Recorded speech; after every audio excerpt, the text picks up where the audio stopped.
नमस्ते छात्राओं।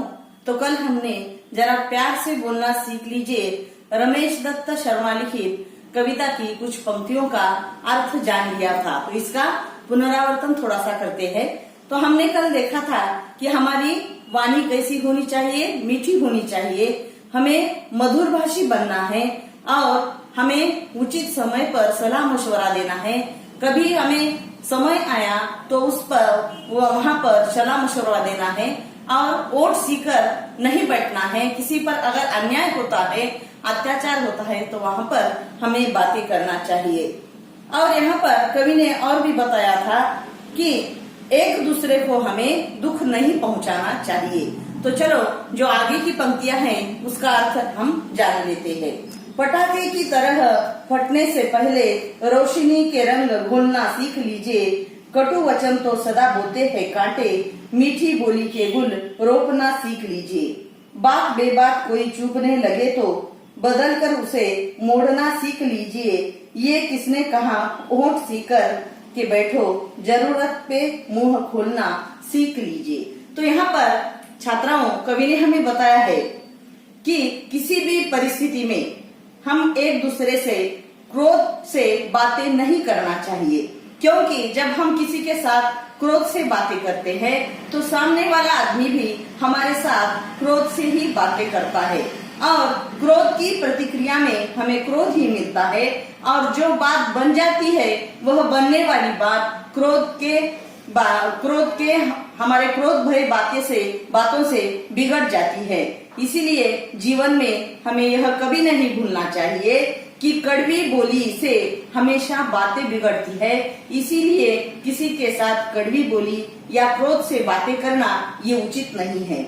और कटु वचनों के बारे में कवि ने कहा है कि कटु वचनों से तो क्या मिलते हैं, कांटे ही मिलते हैं, क्योंकि हमें मालूम है हम जो बोएंगे वही पाएंगे। और कटु वचन ऐसे बीज है जिनके फलस्वरूप हमें कांटों का फसल मिलता है।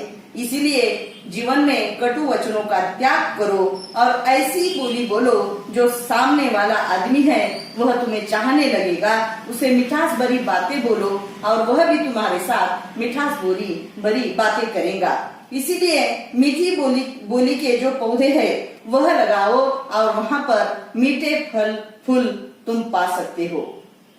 इसके बाद और कवि ने हमें यह बताया है, जब हम एक दूसरे से बातें करते हैं तो जीवन में कभी कभी ऐसे प्रसंग आ जाते हैं कि किसी भी बात आपको या आपकी बात दूसरों को चुभने लगती है।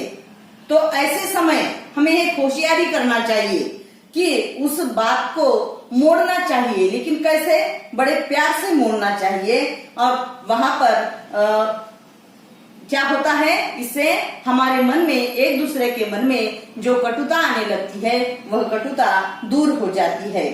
इसके साथ ही कवि ने और हमें कहा है कि एक बात को हमें ध्यान रखना है कि अनुचित बात पर होंठ सीकर यानी चुपचाप नहीं बैठना चाहिए, क्योंकि अगर कहीं हम देखते हैं कोई किसी पर अन्याय करता है, अत्याचार करता है, तब हम चुप नहीं बैठेंगे, क्योंकि इस परिस्थिति का डटकर हमें सामना करना है, अन्याय का विरोध करना है और शब्द रूपी शस्त्र लेकर वहां पर डटकर खड़े रहकर हमें उसे बातें करना चाहिए। और इसलिए यहाँ पर जो कवि ने हमें बताया है कि जरा प्यार से बोलना सीख लीजिए, तो इस कविता से हमें यही सीखना है कि हर किसी के साथ बातें करते समय हमारी वाणी मधुर हो, क्योंकि कटुता से बातें बिगड़ जाती है।